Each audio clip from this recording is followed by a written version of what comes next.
Magandang araw sa ating lahat. Hindi ko nakapaglista sa gagawin kong shoutout kasi medyo marami-rami ulit yon.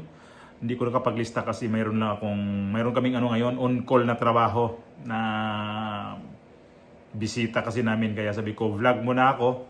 Di bale sa next vlog ko kailan ba? Friday siguro kasi bukas wala akong time bukas. So itong vlog na to, hindi ko muna yung mga babanggit yung sa mga bagong nag-subscribe at saka yung mga luma pa din na patuloy hong sumusuporta sa ating video, sa ating mga vlog. Marami po salamat sa inyong lahat at ingat po kayo. At sana yung gusto po magpag-shoutout, i-comment nyo po ako ulit itong video na to para by Friday, ililista ko po. Kasi baka yung iba yung mga comment doon sa nakaraan kong vlog, matabunan ho yon sa iba. So hindi ko na ho makita ho yung mga gustong pwede siya, kailangan kalkalin ko pa ng kalkalin. Medyo matagal. So pasensya muna sa hindi ko muna ma-mention o ma-shoutout na mga subscriber ko na mga tunay na nag-subscribe po sa ating YouTube channel. Ingat po tayo ha. Ulit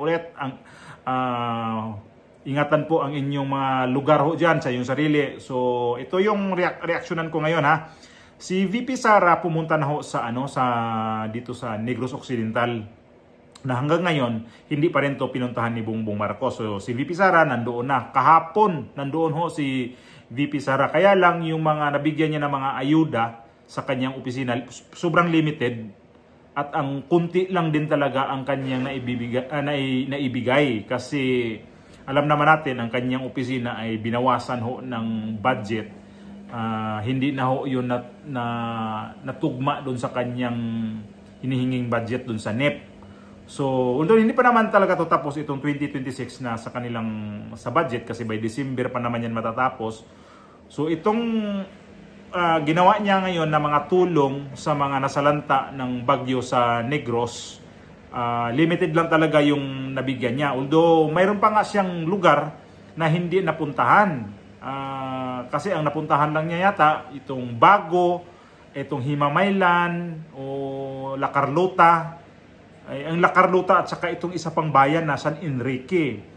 Medyo malapit lang yan Sandali lang naman yan ilang minuto lang siya.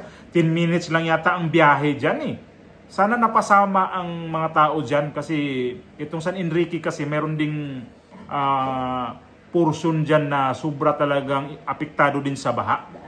Kaya yung ilog dyan, yun ang umapaw.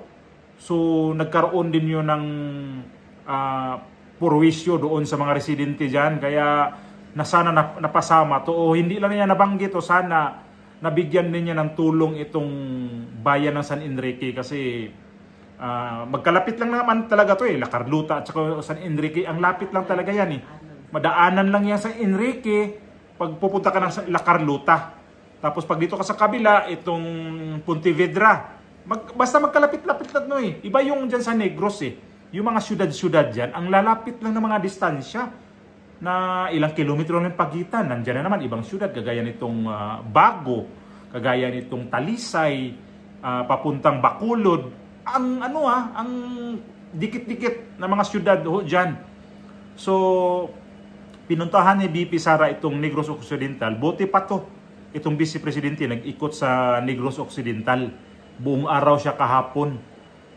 Ang presidente natin nung nangampanya, nandyan. Ito yung video, nangampanya pa sila dyan, 3 years ago. Alam mo,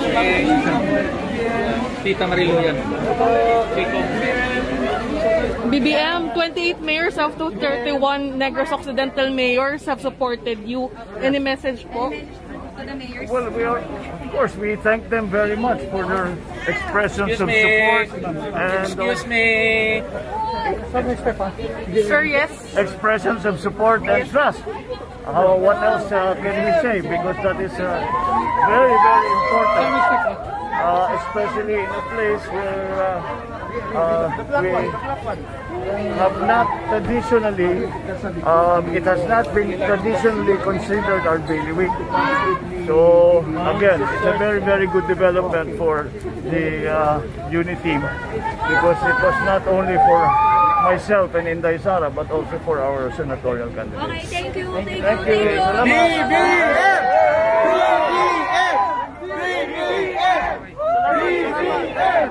Noong 3 years ago, pumunta itong si Bongbong Marcos doon na walang nasalanta. Pero ito ngayon, na dapat niyang puntahan, ni Anino ni Bongbong Marcos, wala. No show pa din. Wala talaga. Si VP Sara nag-ikot na doon. At least si VP Sara, hindi naman talaga kakayanin din siguro kung lahat na bayan yung naapektuhan, napuntahan niya. At least man lang, may presensya doon dyan sa lugar na yan. At ang ginawa ni Bongbong Marcos ngayong araw na to, alam nyo, itong Uplan, Tigil Baha ba yun? Sus. Samantala ang naapektuhan ngayon sa 2 days ago na, no? Itong Camarines, itong dito sa may Northern Luzon, hindi pa rin pinuntahan. Kailan pupuntahan to ni Bongbong Marcos doon para ano na naman siya doon, o na nakapamaywang naman o kaya paturo-turo. Buti na lang siguro hindi na siya pupunta talaga. Pero kapag parating ang eleksyon, ganyan ang mga kandidato. Ito si Bongbong Marcos, grabe ka trapo. Ganyan ang gawaing trapo na politician na hindi talaga magpakita sa oras ng disastre doon. Ang hirap-hirap ng buhay ngayon dyan sa may sa Negros Island, ay hindi pa rin nagpapakita ang presidente. Naunahan na naman siya ng vice presidente. Tapos ang vice presidente noong hindi nakita noong kasagsagan ng bagyo, hinahanap kasi nasa biyahe daw. Paano ang biyahe? Hindi pala nagbiyahe ito. Nag-iikot din ang vice presidente natin. At tuwang-tuwa itong taga Negros kasi binisita sila ng vice presidente. At nakikita ninyo itong video ni VP Sara na iba yung atmosphere niya doon, pumunta sa atmosphere ni Bongbong Marcos. Ito yung video ni VP Sara sa nung pumunta sa Negros sa may Occidental. What's your Christmas wish po for the President? Ng OVP. President Marcos? Oh my, Diyos ko, mag-Christmas wish ka ba tayo kay President Marcos? Last question Wala ba? po talaga. Disaster response ng Office of the Vice President. Disaster response. Yes. Pahiram ako ng listahan mo, Doc Chris. Dito, on the lighter side. Yung disaster response ng Office of the Vice President, meron po kaming satellite office sa Panay and Negros Islands. At sila po yung unang nagresponde dito sa Negros Occidental. Ito po ang kanilang mga binigay na relief operations. Sa Canlaon City po, 500 rice boxes plus 100 water containers plus 200 na 5 kilos na rice. Yung rice box po namin ay assorted items po yun sa loob.